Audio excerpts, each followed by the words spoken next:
sa aming mga ulat ngayong gabi. I want to immediately inform the Filipino people na hindi ko gawa ito. Approve ito ng Chief of Staff. Ang sinasabing tagungyaman ng ilang general ng AFP. Talagang hindi mo alam yung mga ginagawa ni Mrs. Ligot. She is the 7th owner of that house. With your respect, I invoke my right for... Kasi pag hindi ka kasi sumagot sa akin o sa amin, mapipilitan po kung patawag po yung misis ninyo. At ang mga nakababahalang kaso ng stalking. 10 years old pa lang siya. So pagkakita ko sa kanya, yung parang humanga ako doon sa bata. Pinaprotektahan ko lang siya.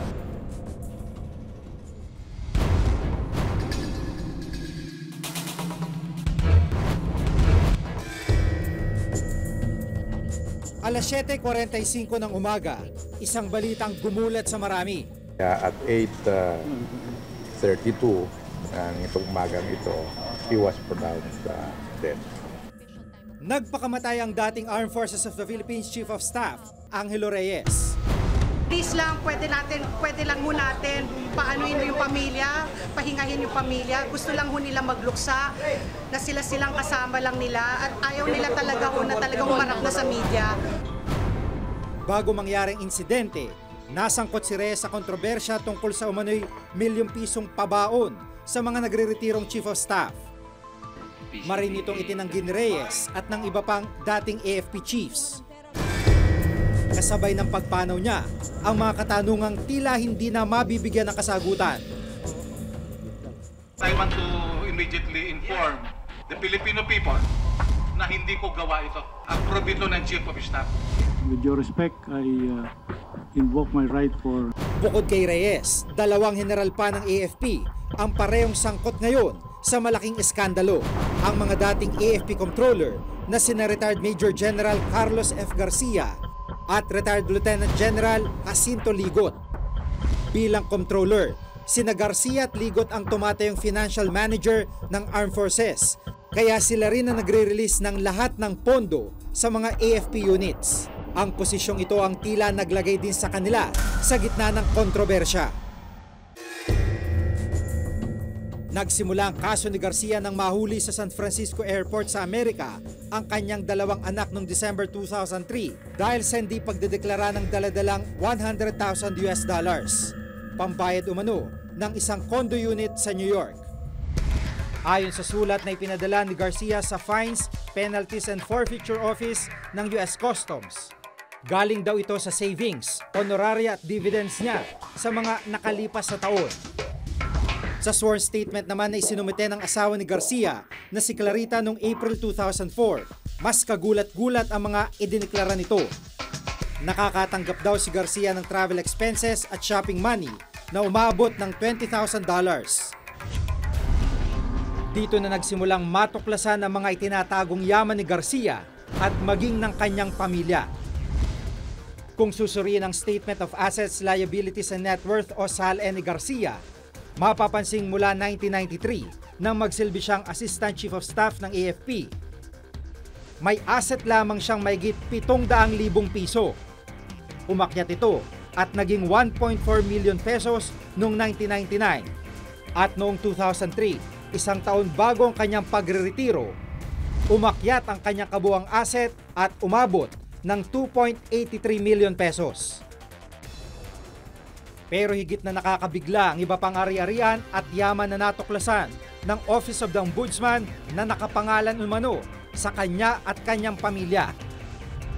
Mayroong 11 bahay at lupang matatagpuan sa mga probinsya ng Guimaras, Iloilo, Batangas at Baguio ang pamilya Garcia. Ang halaga, mahigit 20 milyong piso. Sa record ng Registry of Deeds ng Tanawan, nakapangalan sa anak nitong si Timothy Carl ang 1.4 million peso house and lot sa isang eksklusibong resort at subdivision na ito. Si Juan Paulo may pag-aari rin sa Laurel, Batangas, nagkakahalaga ng 7.4 million pesos na nabili rin noong 2001. Dagdag pa sa report ni dating Ombudsman Simeon Marcelo, nabili din ng pamilya ang isang condo unit sa sikat na Trump Park Avenue Condominium sa New York. isa sa pinakamahal na tirahan sa Amerika noong 2004. Ang halaga nito, $765,000 o mahigit 43 million pesos. Bukod pa rito ang condo unit sa East 34th Street sa New York na nagkakahalaga ng $750,000 at isa pang bahay sa 625 Vancouver Drive, Westerville, Ohio sa Amerika. Are you familiar with this property in Vancouver Drive, Westerville, Ohio? And then Trump Park Avenue Condominium. I would like to invoke my constitutional right against self-incrimination, Your Honor. Dagdag pa sa report ng Ombudsman, 7 mamahaling sasakyan naman ang pagmamay-ari ng pamilya na aabot naman sa 4.4 million pesos. Ang nakadeklara sa kanyang 2003 SALN, halagang 870,000 lamang na motor vehicles. Mula 1999 hanggang 2004, sunod-sunod ang naging paglago ng kanilang cash deposits. Ang peso account na 5 milyong piso lamang noong 1999, umakyat sa 33 million pesos noong 2003 at lumobo pa sa 93 million pesos ng sumunod na taon. Ang dollar account naman niya na nasa $19,500 noong 1999, naging $1.9 million noong 2004. Ayon sa kanyang budget officer noon na si Colonel George Robusa, na nagsisilbi ngayong state witness laban sa kanya, pinaalalahanan pa raw niya si Garcia na mag-ingat sa kanyang mga transaksyon. Sabi ko sa kanya, sir, delikado yan, ganito, ganyan. So sabi ko, kung halimbawa mag-deposit ka, gumamit ka ng dummy. Ang dami niya, mga anak niya. So, hindi siya naniwala sa akin. So, paglabas ng kaso niya, lumabas yung mga accounts ng mga anak niya, ng asawa niya. Matunog na matunog ka ako yung sa anak mo. Delikado yan. Pag lumabas yan, sir, yari tayo. Hindi, sabi niya, Parekoy tawag sa akin. Parekoy, hindi, okay na. Pag pinagsama-samang lahat ng reklamo ng ill-gotten wealth laban kay Garcia, aabot daw sa 303 million pesos ang halagang di may paliwanag na yaman ng pamilya. Tila malayo raw maipundar ng isang general na sumusweldo lamang ng 37,000 pesos kada buwan. Kaya noong 2005, sinampahan ng kasong plunder o pandarambong si Garcia kasama ang kanyang pamilya. Tumangging magbigay ng pahayag ang kampo ni Garcia ukol rito. Kung sa Garcia sinasabing nagkamal ng 303 million pesos, si Ligot, 207 million pesos naman daw ang pinaniniwalaang kinulimbat sa AFP. Still, you are not aware of the activities that your wife has been doing.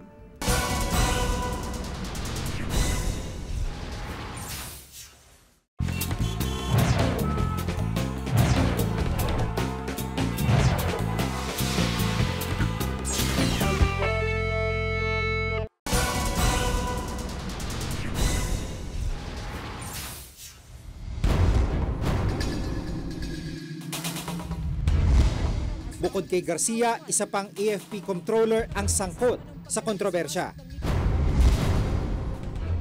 2005 nang kasuhan din ng plunder si retired Lieutenant General Jacinto Ligot. Damay pati ang kanyang pamilya dahil umano sa mga hindi rin may paliwanag na yaman habang nagsisilbi sa AFP.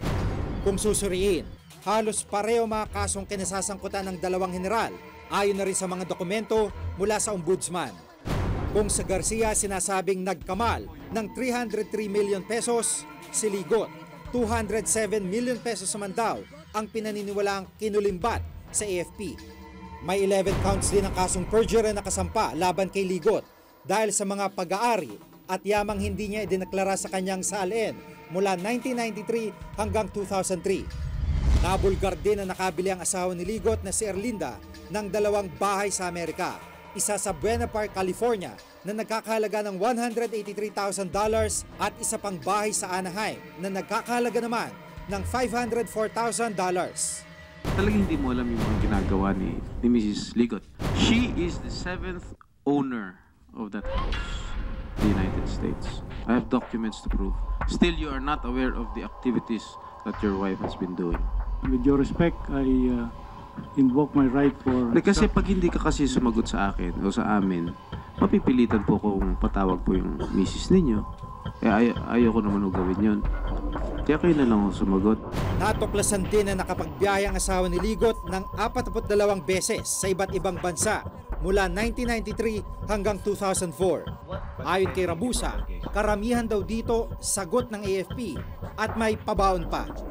Was there an instance that you gave them pabaon? Sa dami po niyan, hindi ko na matandaan. Parehong pumasok rin sa plea bargaining agreement ang dalawang general.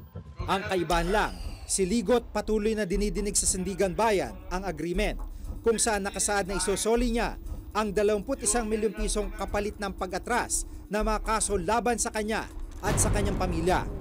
Samantalang si Garcia, sinasabing naisakatuparan na ang plea bargaining agreement.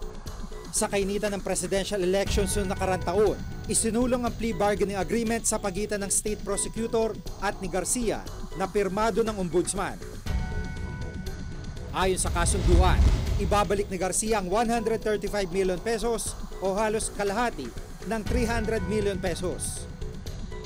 Ang kapalit, guilty plea sa kasong direct bribery at facilitating money laundering, mas mababa sa kasong plunder na may parusang habang buhay na pagkakabilanggo. Pinapawalang bisa rin ito ang mga kasong nakasampa sa asawa at mga anak nito. Dahil sa plea bargaining agreement, nakapagpiyansa si Garcia sa halagang 60,000 piso. Ayon na rin sa order of bail na inisyu ng Sandigan Bayan. Indikasyon daw ito na naging epektibo ng deal sa pagitan ng ombudsman at ni Garcia. Sa Senate hearing, marin pa ring pinanindigan ng ombudsman ang pagpasok nila sa nasabing kasunduan. Mr. Chairman, please reconsider. It is not a matter of saying yes or no because many people, nanonood po ang ating publiko. Kung sasabihin ko pong i-withdraw ngayon, dapat po pag nag-withdraw ako, meron naman po akong justification. Kamakailan, pinapostpone muna ng ombudsman sa Sandigan Bayan ang desisyon kung aprobado o hindi ang kasunduan. Panalangin ko lang. Git naman ni Heidi Mendoza na siyang tumatayong COA auditor sa kaso ni Garcia. Noon pa man daw tila may kamay na pilit pumipigil sa investigasyon kay Garcia. Dahan-dahan lang, Heids, kasi tinawagan tayo ng palasyo. Hindi mo tinanong kung saan sa palasyo? Sino yan? Hindi ko po talaga matandaan kasi sa akin po, this is just an instruction coming from your leader and so I just obey, no? Hindi ko po matandaan kung saan, parang office po na executive secretary pero hindi po ako masyadong sigurado. I don't recall having spoken with him. We categorically denied that such thing. Ayon naman kay Attorney Theodore Te, isang criminal lawyer at professor, lugi raw ang taong bayan sa desisyon ng ombudsman na pumasok sa plea bargaining agreement. Kailangan tingnan dito is ano yung nakuha ng gobyerno dito. Sinasabi nila nagnakaw ito ng 300 plus million. Ano yung binalik niya? Ang binalik niya less than half. Hindi niya pera yung binalik niya. Pera ng gobyerno yun. So ano nakuha ng gobyerno? Nakuha ng gobyerno less than half of what was stolen. Nasaktan ba si Garcia doon? Hindi siya nasaktan. Kasi hindi naman na pera yun eh. Konsekwensya yon ng pag-plead mo ng sa krimen na bailable. Like, for example, bribery. Diba? So, if ikaw nag-plead ka to a crime of bribery, which is bailable, you apply for bail, ay malamang aprobahan ng husgado yan. Giit naman ng AFP, hindi raw sila kinonsulta ng ombudsman na isa raw sa requirement para sa isang plea bargaining agreement. Yung armed forces nyo mismo, nagtanong o lumapit kami sa Solicitor General. Tinanong namin, bakit hindi nyo kami in-involve dito? Kami po mismo yung offended and aggrieved party and kami talaga ang apektado dito.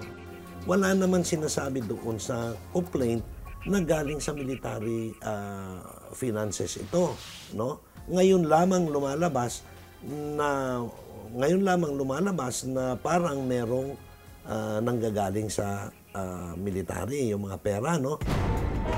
Panibagong laban ang hinaharap ng sandatahang lakas sa mga ipinupukol na kaliwat ka ng isyu ng katiwalian laban sa ilang matataas na opisyal ng organisasyon. Malaking hamon ngayon sa pamahalaan kung paano sisiguruhin tanging katotohanan lamang ang mananaig. Ako si Jigo Manicad at itong nakatala sa aking Reporter's Notebook. 10 years old pa lang siya. So, pagkakita ko sa kanya, yung parang humanga ako doon sa bata. Pinaprotektahan ko lang siya.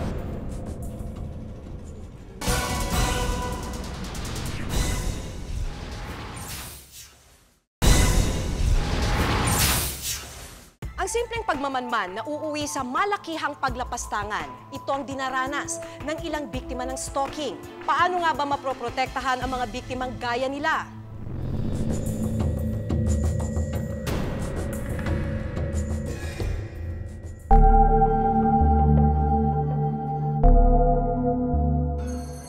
Years old pa lang siya nun. So, pagkakita ko sa kanya, yung parang humanga ako doon sa bata. Hindi ko namalay na, yun, nahulog ako doon sa bata na lagi kong gusto siya nakikita.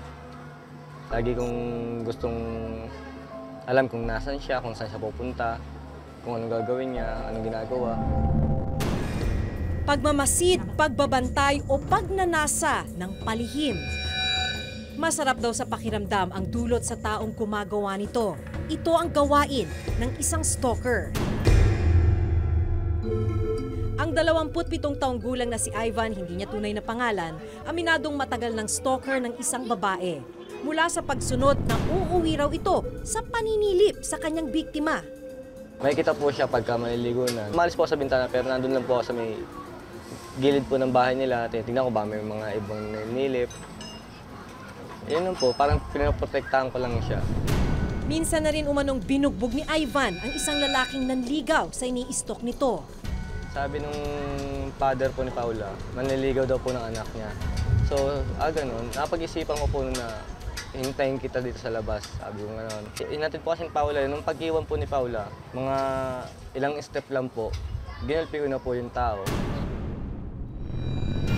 Ayon sa isang psychologist, iba-iba ang dahilan kung bakit nagagawa ng isang tao ang stalking.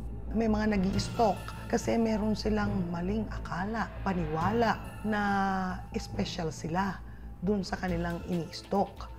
Na merong pag-ibig, pagmamahal sa kanila na hindi lang naipapahayag o hindi palang namamalayan nung tao na sa akala nila mahal sila. Nakakatakot at nakakaalarma raw ang estilo ng ilang stalker. Dahil nga lumalampas doon sa what is respectful at ipinapaalam mo, nakaka-create ng takot o harassment. Ang aktres na si Aranina minsan na rin ginambala ng isang stalker. Hanggang sa labas ng bahay, hanggang sa taping, hanggang sa shooting, hanggang sa out-of-town shows, nakakarating siya. And to the point na umano na siya, nag-apply na siya as reporter. Kahit sa restaurant, nandun ako, yun sa restaurant ko before, andun lang siya, nakadungaw, nakatunganga. Nakakailang kasi nakatitig lang sa'yo. Siyempre, may mga kausap ka, may mga ka-meeting ka. And dumating sa point na pinapulis ko siya. Umabot sa 5 taon ang pagtitiis niya sa lumalalang obsesyon ng kanyang stalker. I-detain lang nila sandali, tapos pakakawalan din nila. Kasi wala naman talaga tayong law about sa mga stalker. So, ganon, edi matsyatsyempohan na naman niya ako, papapulis ko na naman siya, papapresinto lang, ganon. So, tapos after ilang hours, papakawalan ulit siya. Ayon sa RA 9262 o ang Violence Against Women and Their Children Act, maaaring maging grounds ang stalking sa kasong women and child abuse kung ang biktima ay nagkaroon na ng relasyon sa suspect. Sa kaso ni Ara, dahil hindi niya kilala ang stalker, hindi sila saklaw ng batas. It is limited sa mga instances na mayroong dating relationship. At siguro doon ang limitation niya kasi maraming instances of stalking in this global community natin, hindi kayo may intimate relationship. Unfortunately, wala kang kalaban-laban because kulang yung ating protection. Mismong ang Commission on Human Rights o CHR naniniwalang hindi sapat ang batas. So hindi man siniseryoso itong mga nabanggit ko sa Revised Penal Code, yung provision doon, at saka dito sa VAUSI. Tapos yung punishment naman dito, napaka-gaan, tapos pinalalaya kaagad. Pero ang mas nakababahala, ang simpleng pagmamanman at pagnanasa na uuwi minsan sa mas malalang krimen. Sa isang lugar sa Maynila, nakilala namin si Nerissa, hindi niya tunay na pangalan. Disyembre ng nakaraang taon, isang taong hindi niya kilala ang nagsimula umanong magmanman sa kanya.